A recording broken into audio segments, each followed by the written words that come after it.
Ann Currie-Bell house, second floor.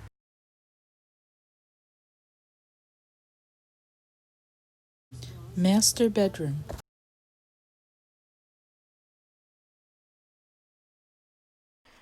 Joseph and Ella Halleck would still feel at home in this room. The bed and the bureau have never been moved. All of the furniture in the room is from the Halleck family.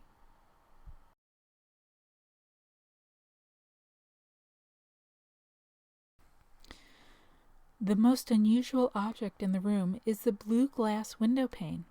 Traveling salesmen sold these panes of glass to the rural population as cure-alls for diseases, broken legs, tuberculosis, and any malaise you might dream up. The sun filtered through the colored glass to the patients on the bed and supposedly killed all the germs and stopped infection.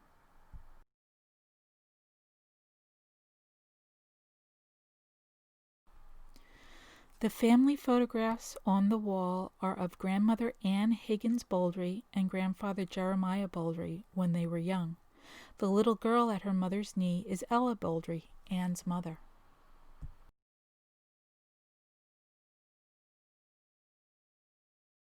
Child's room.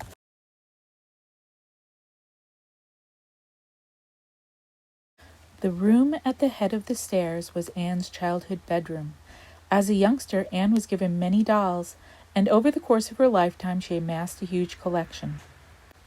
The bed in this room was found in the attic and is believed to be Ann's original bed from her childhood.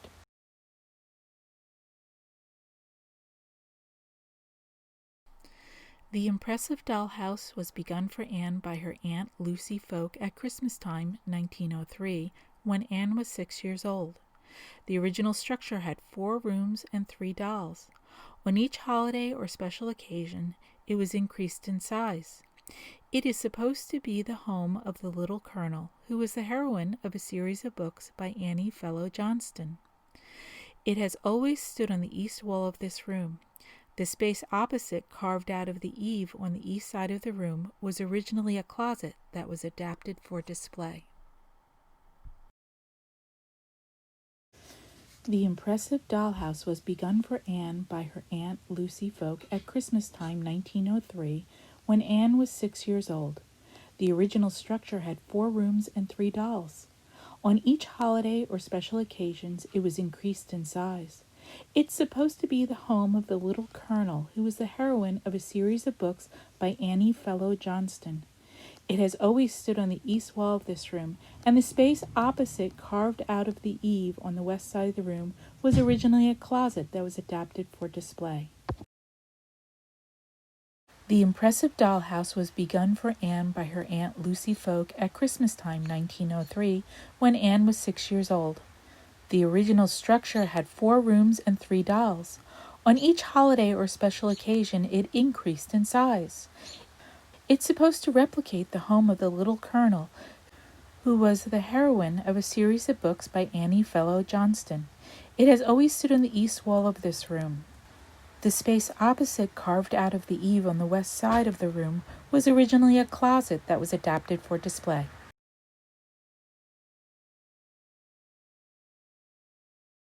Ann and Tom's bedroom.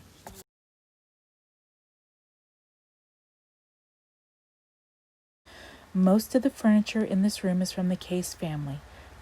Victorian bedroom furniture, symmetrical and solid, reflected Victorian middle-class ideals, which typically had tall carved headboards on beds and marble tops on dressers. The furniture came from the Baconic home of Frances Jane Dayton Case and William Horace Case.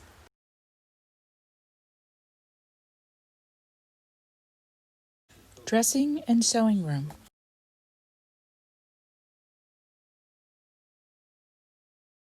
This back room has been set up as a dressing room for Mrs. Halleck, a place where she could wash, dress, do her long hair in puffs and curls, and perhaps use a touch of face powder, rouge, or drop of perfume.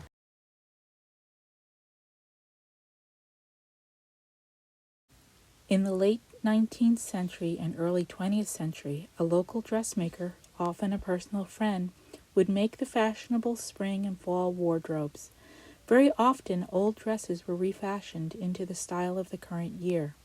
Dressmaking was a genteel way for a single woman to make a living, and the mistress of the house often had a mannequin made to her size so that she would not waste precious hours being fitted.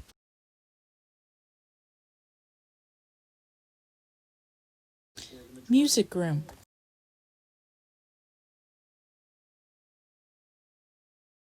Devoted to showcasing Anne and Tom, this room has a variety of items that represent their talents and interests. Tom was a well-known painter, a fine musician, and an ardent sailor. Anne was an able historian, researcher, and writer. She devoted herself to finding portrait commissions for Tom and promoting his career as an artist in the United States. Tom traveled the East Coast painting portraits of members of high and learned society.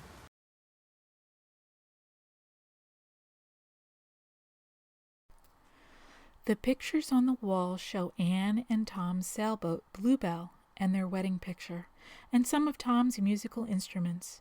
The small portraits in the room include members of the Halleck family, as well as a large early portrait of Tom's brother-in-law, Dr. Harry M. Crosby.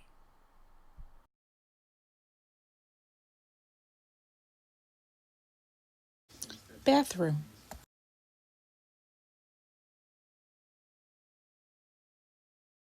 Original to the house, an indoor bathroom with running water was a great luxury at the time that the house was completed in 1901. The toilet is modern, a replacement for one of the early styles that had a water tank mounted close to the ceiling. The water for the fixture came from the cistern in the attic. A homemade water pump pulled the water out of the well up to the attic. Originally, before the pump was installed, the cistern could be filled by opening a window in the roof whenever it rained.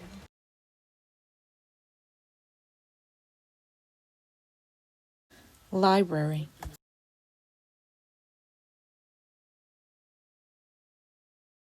The room at the back of the house on the east side was Joseph Halleck's library.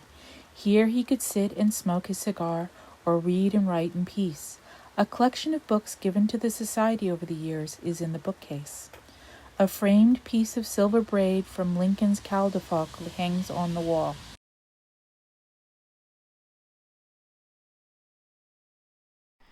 The large desk with the bookcase belonged to both John Frank, the first postmaster of Southold, and to Salter Horton, the third postmaster of Southold. The boxes for letters that once filled the area behind the glass doors were removed long ago.